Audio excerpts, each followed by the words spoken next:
Hello friends, education tube में आप सभी का स्वागत है। मैं हूं प्रजापति कुमार और आज हम करेंगे आधुनिक भारत के 160 क्वेश्चन आंसर, जो कि वन लाइनर है। बहुत इंपॉर्टेंट क्वेश्चन है, ये बहुत सारे एग्जाम में आया हुआ है और इसका आने की संभावना है। सबसे इसका खासियत यह है कि 160 क्वेश्चन आप बहुत कम समय में इसका क्विक रिवीजन कर सकते हैं। तो चलिए लगाते हैं 160 वन लाइनर क्वेश्चन। वर्ष 1919 में पंजाब में हुए क्रूर अत्याचार के विरोध स्वरूप ब्रिटिश सरकार से प्राप्त सर की उपाधि किसने लौटा दी? तो सर की उपाधि रविंद्रनाथ टैगोर ने लौटा दी। कब? तो जलियांवाला बाग हत्याकांड के बाद रविंद्रनाथ टैगोर ने ब्रिटिश से प्राप्त सर की उपाधि वापस कर दी। स्वतंत्रता प्राप्ति के समय महात्मा गांधी कांग्रेस के सदस्य नहीं थे, ये इंपॉर्टेंट है। कांग्रेस का सदस्य की सदस्यता इन्होंने त्याग कर दिया था। जलियांवाला बाग के नरसंहार के समय भारत का वायसराय कौन था? तो जिस समय जलियांवाला बाग हत्याकांड हुआ था तो उस समय भारत में वायसराय लॉर्ड चैम्सफोर्ड था। जवाहरलाल नेहरू द्वारा लिखी गई पुस्तक है, तो जवाहरलाल नेहरू द्वारा लिखी गई पुस्तक है जिसका नाम है discovery of India. Next, Nehru report को अंतिम रूप से अगस्त 1928 में आयोजित सर्वदलीय सम्मेलन में स्वीकार किया गया था। इस सम्मेलन की अध्यक्षता किसने की थी? तो इस सम्मेलन की अध्यक्षता डॉक्टर अंसारी ने किया था। 1923 ईस्वी में चित्तरंजन दास और मोतीलाल नेहरू ने स्वराज पार्टी की स्थापना की। तो यह कहां पर किया था? तो यह इलाहाबाद में किया था। किसने किसने? तो मोतीलाल नेहरू और मोतीलाल नेहरू और चित्तरंजन दास ने स्वराज पार्टी की स्थापना किया था। कहां पर? तो इलाहाबाद में। कब? तो 1923 में। ये सारे पॉइंट इंपोर्टेंट है एग्जाम पॉइंट ऑफ व्यू से। ब्रिटिश सरकार ने पहली बार यह घोषणा की कि उनकी मंशा भारत में धीरे धीरे एक उत्तरदायी सरकार बनाने की है। तो यह अगस्त 1917 घोषणा के द्वारा। नेक्स्ट, चौरी चौरा नामक प्रसिद्ध स्थल कहाँ है? तो चौरी चौरा नामक प्रसिद्ध स्थल गोरखपुर में है।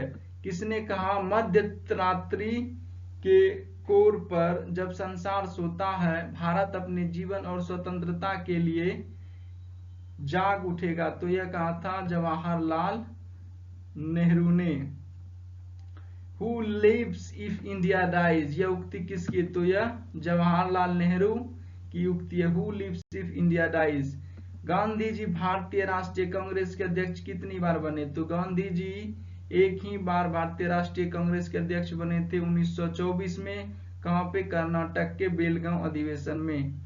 तो इंकलाब जिंदाबाद का नारा किसने दिया था? तो इंकलाब जिंदाबाद का नारा भगत सिंह ने दिया था। नेक्स्ट, भारत में जब क्रिप्स मिशन आया उस समय भारत का वायसराय कौन था? तो जब क्रिप्स मिशन आया तो उस समय भारत में वायसराय लॉर्ड लिनलिथगो था। भारत की आजादी के समय कांग्रेस के अध्यक्ष कौन थे? भारत की आजादी के समय कांग्रेस के अध्यक्ष जेबी कृपलानी थे। भारत एवं पाकिस्तान के बीच सीमांकन किसने किया था? तो भारत और पाकिस्तान की जो बॉर्डर की रेखा खींची तो वो सर सीरियल रेडक्लिफ ने खींचा था। इसीलिए भारत और पाकिस्तान की रेखा को रेडक्लिफ रेखा के नाम से भी जाना जाता है। महात्मा गांधी ने हिंद स्वराज की रचना की थी। तो महात्मा गांधी हिंद स्वराज की रचना कब किया था? तो वह जहाज से जब इंग्लैंड से दक्षिण अफ्रीका की यात्रा कर रहे थे तो उन्होंने यह जहाज पर ही यह बुक लिखा था, Hind Swaraj. Next, Indian liberal federation की स्थापना किसने की? तो इंडियन लिबरल फेडरेशन की स्थापना एसएन बनर्जी ने किया था। दक्षिण अफ्रीका में गांधी द्वारा प्रकाशित पत्रिका का नाम था। तो गांधी जी ने जो पत्रिका प्रकाशित किया था उसका नाम था इंडियन ओपिनियन। तो कहां पर प्रकाशित हुआ था यह? दक्षिण अफ्रीका में ही। सविनय अवज्ञा आंदोलन 1930 की पराकाष्ठा में गांधी जी ने किसके साथ समझौते पर हस्ताक्षर किया? तो लॉर्ड इरविन के साथ समझौते पर हस्ताक्षर किया। कब? 1930 में। वर्ष 1932 में अखिल भारतीय हरिजन संघ के संस्थापक कौन थे? तो 1932 में अखिल भारतीय हरिजन संघ के संस्थापक महात्मा गांधी थे। कहां 21 अक्टूबर 1943 को स्वतंत्र भारत की आजाद हिंद सरकार की घोषणा की गई? तो आजाद हिंद सरकार की घोषणा कहां पे की गई? तो सिंगापुर में। भारतीय स्वतंत्रता संग्राम के दौरान साइमन कमीशन की नियुक्ति किस उद्देश्य के लिए हुई थी? तो साइमन कमीशन की नियुक्ति 1919 में सुधारों के प्रगति की समीक्षा के लिए साइमन कमीशन की नियुक्ति हुई थी। भारत छोड़ो आंदोलन के समय इंग्लैंड का प्रधानमंत्री कौन था? तो भारत छोड़ो आंदोलन के समय ब्रिटेन का प्रधानमंत्री चर्चिल था। 1947 ईस्वी के भारतीय राष्ट्रीय कांग्रेस के अधिवेशन की अध्यक्षता किसने की? तो 1947 के भारतीय राष्ट्रीय कांग्रेस के दिल्ली के अधिवेशन की अध्यक्षता डॉक्टर राजेंद्र प्रसाद ने किया। भारतीय राष्ट्रीय कांग्रेस 1938 का अधिवेशन किस शहर में हुआ? तो 1938 का अधिवेशन कांग्रेस का हरिपुरा में हुआ था। तो 1927 की बटलर कमेटी का उद्देश्य क्या था? तो भारतीय सरकार तथा देशी राज्यों के बीच संबंधों को सुधारना किसका काम था? बटलर कमेटी का 1927 में हुआ था। करो या मरो का नारा किसने दिया? तो करो या मरो का नारा महात्मा गांधी ने दिया। कब? भारत छोड़ो आंदोलन के दौरान 1942 में। किसने भारतीय राष्ट्रीय कांग्रेस के कराची अधिवेशन 1931 की अध्यक्षता की? तो कराची में जो अधिवेशन हुआ था 1931 में, उसकी अध्यक्षता सरदार वल्लभ भाई पटेल ने किया था। भारत में साइमन कमीशन के बहिष्कार का मुख्य कारण क्या था? तो भारत में साइमन कमीशन के बहिष्कार का मुख्य कारण था सभी सदस्य अंग्रेज थे साइमन कमीशन के। भारत में द्वैध शासन प्रारंभ हुआ। तो भारत में द्वैध शासन कब प्रारंभ हुआ? तो 1919 में प्रारंभ हुआ मॉन्टेग्यू चम्सफोर्ड के द्वारा। किस आंदोलन में सरदार वल्लभ भाई पटेल ने मुख्य भूमिका निभाई? तो बारडोली सत्याग्रह में सरदार वल्लभ भाई पटेल ने मुख्य भूमिका निभाई। किसने असहयोग आंदोलन के दौरान विदेशी कपड़ों को जलाया जाना एक निष्ठुर बर्बादी बताया था? तो रविंद्रनाथ टैगोर ने असहयोग आंदोलन के दौरान विदेशी कपड़ों को जलाना एक निष्ठुर बर्बादी बताया था। भारत छोड़ो प्रस्ताव का आलेख बनाया गया था। तो महात्मा गांधी ने भारत छोड़ो प्रस्ताव का आलेख बनाया था। भारत के स्वतंत्रता आंदोलन के दौरान महात्मा गांधी द्वारा स्थापित साबरमती आश्रम किस नगर के बाहर स्थित है? तो साबरमती आश्रम अहमदाबाद शहर के बाहर स्थित है और यह 1916 में गांधी के द्वारा स्थापित किया गया था। त्रिपुरी संकट की समाप्ति के बाद कांग्रेस का अध्यक्ष किसे चुना गया? त्रिपुरी संकट की समाप्ति के बाद कांग्रेस का अध्यक्ष डॉक्टर राजेंद्र प्रसाद को चुना। किसने सुझाव दिया था कि स्वतंत्रता प्राप्ति के बाद भारतीय राष्ट्रीय कांग्रेस को समाप्त कर दिया जाए?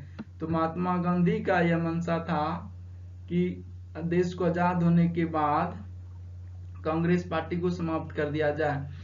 भारतीय राष्ट्रीय कांग्रेस के त्रिपुरी सम्मेलन में वर्ष 1939 में सुभाष चंद्र बोस को कांग्रेस का अध्यक्ष चुना गया।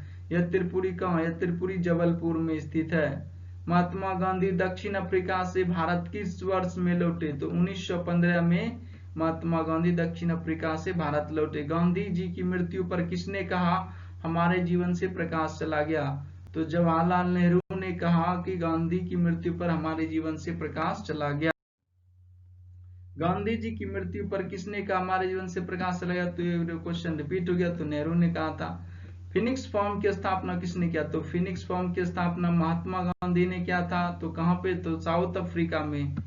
इंकलाब का नारा किसने दिया? तो मोहम्मद इकबाल ने इंकलाब का नारा दिया था। कवि इकबाल जिन्होंने सारे जहां से अच्छा लिखा भारत के किस स्थान से संबंधित है? तो भारत के पंजाब स्थान से संबंधित है। मुस्लिम लीग ने मुक्ति दिवस कब मनाया? तो 1939 में मुस्लिम लीग ने मुस्लिम मुक्ति दिवस मनाया। 1937 में चुनाव में कांग्रेस द्वारा बहुमत प्राप्त प्रांतों की संख्या कितना थी? तो 6 प्रांतों में कांग्रेस ने बहुमत प्राप्त किया था। भारतीय मुसलमानों के पृथक राज्य के लिए पाकिस्तान शब्द का प्रयोग सबसे पहले किसने किया? तो पाकिस्तान शब्द का प्रयोग सबसे पहले चौधरी रहमत अली ने किया। भारतीय राष्ट्रीय कांग्रेस का वर्ष 1929 में लाहौर अधिवेशन जिसमें अंग्रेजों से पूर्ण स्वतंत्रता पाने का संकल्प अंगीकृत किया गया था, किसकी अध्यक्षता में हुआ था? तो जवाहरलाल नेहरू की अध्यक्षता में हुआ था। 1946 में बनी अंतरिम सरकार में राजेंद्र प्रसाद के पास कौन सा विभाग था? तो राजेंद्र प्रसाद के पास खाद्य एवं कृषि विभाग था। वर्ष 1939 में कांग्रेस को छोड़ने के पश्चात सुभाष चंद्र बोस ने किस दल की स्थापना की? तो 1939 में कांग्रेस की सदस्यता को त्याग करता है सुभाष चंद्र बोस और उसके बाद उन्होंने फॉरवर्ड ब्लॉक की स्थापना करता है। वर्ष 1946 में गठित अंतरिम कैबिनेट की अध्यक्षता किसने की? तो जवाहरलाल नेहरू ने 1946 में गठित अंतरिम कैबिनेट की अध्यक्षता की। किसने प्रसिद्ध चटगांव शास्त्रागार धावे को आयोजित किया था? तो सूर्य सेन ने चटगांव शास्त्रागार धावे को आयोजित किया था। हंटर आयोग की नियुक्ति की गई थी। तो जलियांवाला बाग हत्याकांड की जांच के लिए हंटर आयोग की नियुक्ति की गई थी। भारत के विभाजन का बाल्कन प्लान उपज था। तो यह किसका उपज था? लॉर्ड माउंटबेटन के मस्तिष्क का उपज था। तो भारत के विभाजन का जो ये बाल्कन प्लान था यह लॉर्ड माउंटबेटन के मस्तिष्क का उपज था। किस भारतीय राष्ट्रवादी नेता ने जर्मनी और ब्रिटेन के बीच युद्ध को ऐसे ईश्वर प्रदत्त अवसर के रूप में देखा जिसमें भारतीयों को उस स्थिति का अपने हित में लाभ उठाने का मौका मिला? तो यह था सुभाष चंद्र बोस। तो किस राष्ट्रवादी नेता ने जर्मनी और ब्रिटेन के बीच युद्ध को ऐसे ईश्वर प्रदत्त अवसर के रूप में देखा जिसमें भारतीय उस स्थिति को अपने हित में लाभ उठाने का मौका मिला? तो वो नेता थे सुभाष चंद्र बोस। किसने कहा था मेरी पीठ पर किए जाने वाला प्रहार ब्रिटिश साम्राज्य के ताबूत में एक कील सिद्ध होगी? तो यह क्या था? लाला लाजपत राय। लाला लाजपत राय ने साइमन कमीशन का विरोध किया था, तो इस पर अंग्रेजों ने लाठी चार्ज किया था, तो सर में लाठी लगने से इसकी मौत हो गई थी। तो इन्होंने कहा था मेरी पीठ पर किया जाने वाला प्रहार ब्रिटिश साम्राज्य के ताबूत में कील सिद्ध होगी। किसके कारण सार्वजनिक रोष की लहर उभरी जिसके फलस्वरूप जलियांवाला बाग में ब्रिटिश द्वारा जनसंहार की घटना उठी? जनसंहार की घटना घटित होता द रौलट एक्ट के विरोध। तो किसके कारण? तो द रौलट एक्ट। पुस्तक the story of the integration of the Indian states किसने लिखी? तो the story of the integration of the Indian states VP Menon ने लिखी। 1932 के पुणे समझौते के साथ किसका सीधा संबंध था? तो 1932 के पुणे समझौता था भारतीय दलित वर्ग के साथ संबंधित था। भारतीय स्वतंत्रता संघर्ष के दौरान किसने फ्री इंडियन लीजन नामक सेना बनाई? तो फ्री इंडियन लीजन नामक सेना सुभाष चंद्र बोस ने बनाया था। वर्ष 1928 में हिंदुस्तान सोशलिस्ट रिपब्लिकन एसोसिएशन की स्थापना कहाँ हुई? तो इसकी स्थापना 1928 में दिल्ली में हुई। नेक्स्ट, जलियांवाला बाग में प्रदर्शन के लिए क्यों लोग जमा हुए थे? तो किचलू और सत्यपाल के बंदी बनाए जाने के विरोध में प्रदर्शन कर रहे थे। सत्यपाल और किचलू ये दो नेता थे, इसको अंग्रेजों ने गिरफ्तार करके बंदी बना लिया था, तो इसके विरोध में जलियांवाला बाग में प्रदर्शन चल रहा था। 1942 के आंदोलन में डॉक्टर राजेंद्र प्रसाद को किस जेल में कैद रखा गया था? तो 1942 के आंदोलन जो था भारत छोड़ो आंदोलन, उसमें डॉक्टर राजेंद्र प्रसाद को बांकीपुर जेल में कैद करके रखा गया था। जयप्रकाश नारायण किस पार्टी से जुड़े थे? तो जयप्रकाश नारायण सोशलिस्ट पार्टी से जुड़े थे। भारत छोड़ो आंदोलन कब प्रारंभ हुआ? तो भारत छोड़ो आंदोलन 9 अगस्त 1942 ईस्वी को प्रारंभ हुआ। वह व्यक्ति जिसने 4 अप्रैल 1919 को दिल्ली की जामा मस्जिद के प्रवचन मंच से हिंदू मुस्लिम एकता पर भाषण दिया था, वे थे Swami Shraddhanand. Next, Rowlatt act का लक्ष्य क्या था? रौलट एक्ट का लक्ष्य था बिना मुकदमा चलाए बंदी बनाना और मुकदमों की सुनवाई संक्षिप्त प्रक्रिया। ब्रिटिश सरकार ने महात्मा गांधी को जो उपाधि दी थी और जिसे उन्होंने असहयोग आंदोलन में वापस कर दिया था, तो वह उपाधि था कैसर ए हिंद। तो रौलट एक्ट का यहाँ पे लक्ष्य था बिना मुकदमा चलाए बंदी बनाना। और दूसरा क्वेश्चन है, ब्रिटिश सरकार ने महात्मा गांधी को जो उपाधि दी थी जिसे उन्होंने असहयोग आंदोलन में वापस कर दिया था, तो वह उपाधि था कैसर ए हिंद। व्यक्तिगत सत्याग्रह में विनोबा भावे को प्रथम सत्याग्रही चुना गया था। दूसरा सत्याग्रही कौन था? तो प्रथम सत्याग्रही विनोबा भावे था, दूसरा सत्याग्रही जवाहरलाल नेहरू था। भारतीय स्वतंत्रता संग्राम के संदर्भ में कांग्रेस की हरिपुरा अधिवेशन 1938 में हुई। एक मील की पत्थर था, क्योंकि इसमें आयोग की अवधारणा को प्रस्तुत किया गया, क्योंकि इसमें योजना आयोग की अवधारणा को प्रस्तुत किया गया। रौलट एक्ट पारित किया गया। तो रौलट एक्ट राष्ट्रवादी और क्रांतिकारी क्रियाकलापों में कमी लाने के लिए पारित किया गया।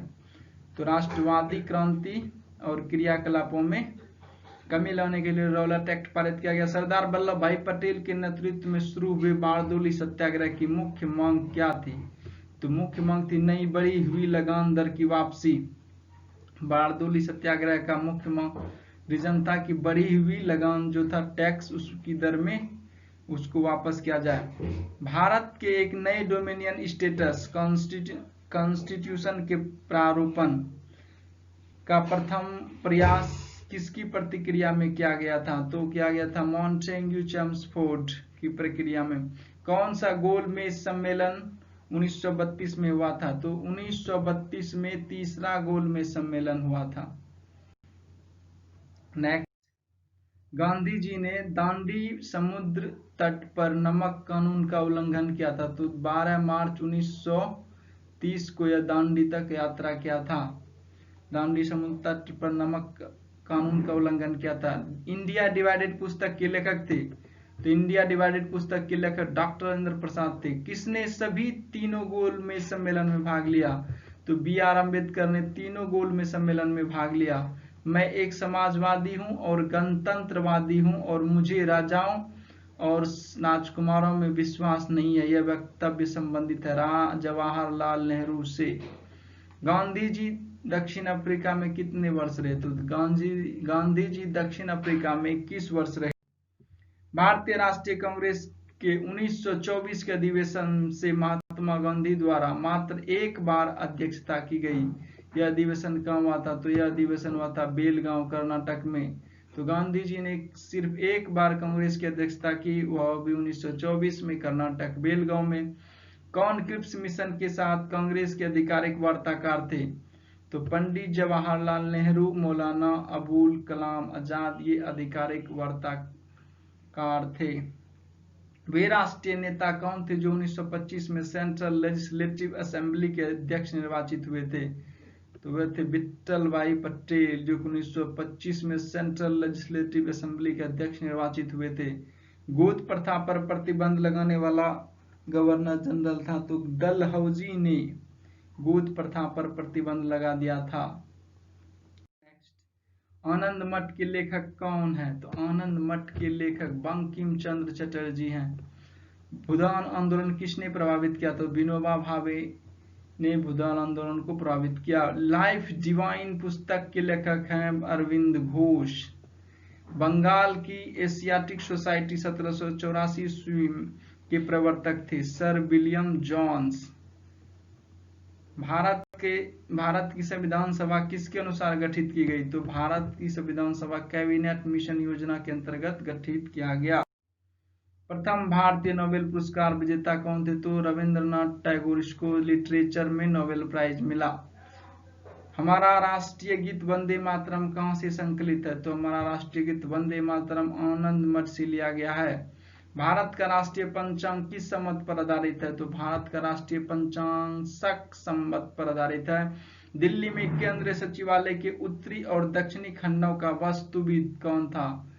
तो इसका वास्तुकार था एडवर्ड लुटियंस। भारत की शासन व्यवस्था में पहली बार प्रतिनिधि एवं लोकप्रिय तत्व को समाविष्ट करने का प्रयास किस माध्यम से किया गया था? तो 1892 ईस्वी का भारतीय परिषद अधिनियम।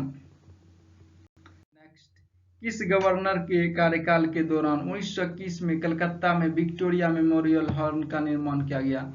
तो लॉर्ड रीडिंग के शासनकाल में 1921 में कलकत्ता में विक्टोरिया मेमोरियल का निर्माण किया गया।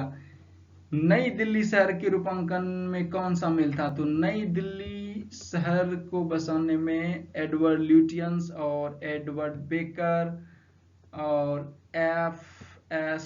गाउसे एगक, ये सारे वास्तुकार हैं जिन्होंने दिल्ली के महत्वपूर्ण बिल्डिंगों का डिजाइन किया है। किसने 1898 ईस्वी में बनारस में सेंट्रल हिंदू कॉलेज स्थापित किया था, जो बाद में बनारस हिंदू विश्वविद्यालय केंद्र बन गया।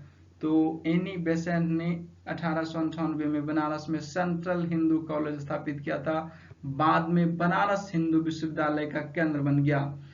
भारत के राष्ट्रीय ध्वज का डिजाइन किसने तैयार किया था? तो भारत के राष्ट्रीय ध्वज का डिजाइन मैडम भिखाजी कामा ने तैयार किया था। देवदास उपन्यासकार के रचनाकार हैं? तो देवदास उपन्यासकार के रचनाकार हैं शरत चंद्र चट्टोपाध्याय। चित्रा उपन्यास किसके द्वारा लिखा गया? तो रविंद्रनाथ टैगोर के द्वारा चित्रा उपन्यास लिखा गया है। प्रेम पचीसी के रचनाकार कौन है? तो प्रेमचंद्र है प्रेम पचीसी के रचनाकार।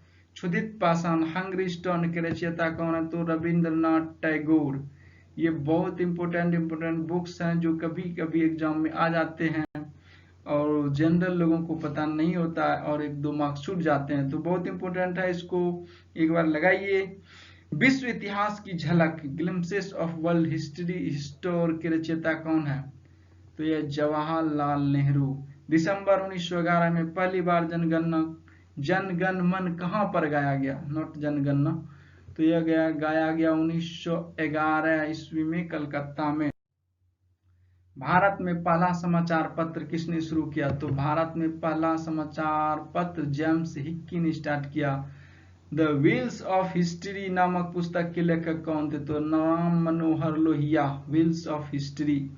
पोस्ट ऑफिस के लेखक कौन है? तो डाकघर या पोस्ट ऑफिस रविंद्रनाथ टैगोर। किसे इस्पात का चौखटा स्टील फ्रेम की संज्ञा दी गई? तो भारतीय नागरिक सेवा को भारतीय इस्पात का चौखटा की संज्ञा दी गई। गोदान किसकी रचना है? सबको पता होगा, प्रेमचंद्र। भारत भारती की रचनाकार है? तो मैथिली शरण गुप्त।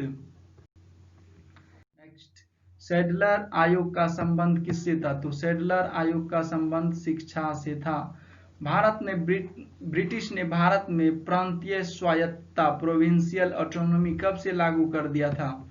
तो भारत सरकार ने 1935 के अधिनियम से लागू कर दिया था। खिलाफत आंदोलन का आरंभ किया गया था। अली बंधुओं ने खिलाफत आंदोलन को प्रारंभ किया था।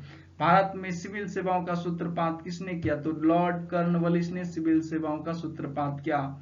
अमृत बाजार पत्रिका की स्थापना किसने की? तो शिशिर कुमार घोष ने अमृत बाजार पत्रिका की स्थापना की। झंडा गीत किसने लिखा? तो श्याम लाल गुप्ता पार्षद ने झंडा गीत लिखा। नागरिक सेवाओं सिविल सर्विसेज के लिए प्रतियोगी परीक्षा प्रणाली के सिद्धांत स्वीकार किया गया। तो 1853 ईस्वी में सिविल सर्विसेज का सिद्धांत जो था स्वीकार कर लिया गया। किस अधिनियम के तहत लॉर्ड कॉर्नवालिस को अपनी काउंसिल की फसलों को रद्द करने का अधिकार मिला था? तो 1786 एक्ट को। उपन्यास दुर्गेश नंदिनी के लेखक हैं? तो उपन्यास दुर्गेश नंदिनी के लेखक हैं बंकिम चंद्र चटर्जी। भारतीय राजनीति में 1947 के बाद किस महिला ने सर्वाधिक योगदान दिया? तो 1947 के बाद अरुणा आसफ अली ने बहुत महत्वपूर्ण योगदान दिया। वंदे मातरम गीत लिखा था? तो बंकिम चंद्र चटर्जी ने। नेक्स्ट, किस वर्ष उड़ीसा बिहार से पृथक हुआ? तो 1936 में उड़ीसा बिहार से पृथक हुआ। 1878 का वर्नाकुलर प्रेस एक्ट किसने रद्द किया? तो लॉर्ड रिपन ने एक्ट रद्द किया था और 1878 का वर्नाकुलर प्रेस एक्ट लिटन ने लाया था, रिपन ने रद्द किया। अमेरिका में फ्री हिंदुस्तान अखबार किसने शुरू किया? तो फ्री हिंदुस्तान अखबार तारकनाथ दास ने शुरू किया। इंडियन अनरेस्ट का लेखक कौन था? तो इंडियन अनरेस्ट का लेखक वैलेंटाइन सिरोल। स्वदेश वाहिनी के संपादक थे? तो के रामकृष्ण पिल्लई स्वदेश वाहिनी के संपादक। किस भाषा में द इंडियन ओपिनियन पत्र नहीं छापा जाता था? तो तमिल भाषा में द इंडियन ओपिनियन पेपर नहीं छापा जाता था। हंटर कमीशन की रिपोर्ट में किसके विकास पर विशेष जोर दिया गया था? तो प्राथमिक शिक्षा पर विशेष जोर दिया गया था हंटर कमीशन में। किस एक्ट के द्वारा भारत के गवर्नर जनरल को अध्यादेश जारी करने की शक्ति प्रदान की गई? तो इंडियन काउंसिल एक्ट 1861 में गवर्नर जनरल को अध्यादेश जारी करने का शक्ति प्रदान किया गया। किसने सर्वप्रथम प्रेस सेंसरशिप लागू की? तो वेलेस्ली ने सबसे पहले प्रेस सेंसरशिप लागू किया था। कौन भारत में मुसलमानों की उच्च शिक्षा के लिए पथ प्रदर्शक बने? तो सर सैयद अहमद खां मुसलमानों की उच्च शिक्षा के लिए पथ प्रदर्शक बने। किसके अंतर्गत भारत में सर्वोच्च न्यायालय की स्थापना हुई? तो रेगुलेटिंग एक्ट 1773 के अंतर्गत भारत में 1773 में सर्वोच्च न्यायालय की स्थापना हुई। पत्रकार के कर्तव्य का निर्वाह करते हुए जेल जाने वाले प्रथम भारतीय थे? तो बाल गंगाधर तिलक। स्वतंत्र भारत का अंतिम गवर्नर जनरल था? तो सी राजगोपालचारी। गोदान और गबन दोनों ही एक लेखक की रचना है, उसका नाम क्या है? तो उसका नाम है मुंशी प्रेमचंद। बनारस हिंदू विश्वविद्यालय BHU पुस्तक किसने लिखी है? तो मदन मोहन मालवीय ने लिखी है। Guilty man of India's partition पुस्तक किसने लिखी है? डॉक्टर राम मनोहर लोहिया ने लिखी है। Guilty man of India's partition. किस विद्रोह को बंकिम चंद्र चटर्जी ने अपने उपन्यास आनंद मठ में उल्लेख कर प्रसिद्ध किया? तो वो था सन्यासी विद्रोह। Lectures from Colombo to Almora किस एक के अनुभवों पर आधारित है? तो यह स्वामी विवेकानंद के अनुभवों पर आधारित है। मॉन्टेग्यू चेम्सफोर्ड की रिपोर्ट आधार बनी? तो भारत सरकार अधिनियम 1919। 1854 की वुड डिस्पैच में अभिव्यक्ति शिक्षा का लक्ष्य था। भारत में पाश्चात्य संस्कृति का विस्तार। 1942 के क्रिप्स मिशन का एक महत्वपूर्ण पहलू था? तो 1942 के क्रिप्स मिशन का एक महत्वपूर्ण पहलू था द्वितीय विश्व युद्ध के तुरंत पश्चात भारत संघ की स्थापना करना और डोमिनियन पद प्रदान करना। 1935 के भारत अधिनियम एक्ट द्वारा प्रस्तावित फेडरल यूनियन में राष्ट्रीय प्रांतों को शामिल करने के पीछे अंग्रेजों की असली मंशा क्या थी? तो अंग्रेजों की असली मंशा थी राष्ट्रवादी नेताओं के साम्राज्यवादी विरोधी सिद्धांतों को व्यर्थ करने के लिए राजाओं का इस्तेमाल करना। भारत के विभाजन को टालने का अंतिम अवसर समाप्त हो गया था क्योंकि कैबिनेट मिशन को अस्वीकार करने के साथ ही। नेक्स्ट, गोल्डन थ्रेशोल्ड नामक कविता संग्रह किसकी रचयिता है? तो यह है सरोजनी नायडू। 1935 के भारत सरकार अधिनियम की कौन सी एक विशेषता नहीं था? केंद्र के साथ ही राज्यों में द्वैध शासन, यह विशेषता नहीं था। भारत में ब्रिटेन के सभी संवैधानिक प्रयोगों में सबसे कम समय तक चला? तो सबसे कम समय तक चला 1919 का इंडियन काउंसिल एक्ट। किसका प्रस्ताव मई में आया और इसमें अभी भी भारत का विभाजन मुक्त रखने की आकांक्षा थी, जिसका ब्रिटिश प्रांतों से मिलकर बने एक संघीय राज्य का स्वरूप होना था? तो उपर्युक्त सिद्धांत का संबंध है कैबिनेट मिशन से। उस समय जब नेपोलियन की शक्ति के सामने यूरोप में साम्राज्य धराशायी हो रहे थे, किस एक गवर्नर जनरल ने भारत में ब्रिटिश पताका फहराई? तो लॉर्ड हेस्टिंग ने। कांग्रेस के नेताओं में से कौन एक कैबिनेट मिशन योजना के पक्ष में पूरी तरह से थे? तो वह थे सरदार वल्लभ भाई पटेल। भारत के स्वदेशी आंदोलन के दौरान लिखा गया अमार सुनार बंगला ने बांग्लादेश को उसकी स्वतंत्रता संग्राम में प्रोत्साहित किया और उसे बांग्लादेश ने राष्ट्रगान के रूप में अपनाया। यह गीत किसने लिखा था? यह गीत हमारे रविंद्रनाथ टैगोर ने लिखा था। Thanks for watching. Like share and subscribe. इस तरह की वीडियो मैं लेकर के आते रहता हूँ कम समय में। अब ज्यादा से ज्यादा क्वेश्चन लगा सकते हैं और हमारे चैनल को विजिट करिए, वहाँ पर हिस्ट्री, ज्योग्राफी, बायोलॉजी, केमिस्ट्री सारा का सारा वीडियो मिलेगा। तो thanks for watching. Again subscribe my channel.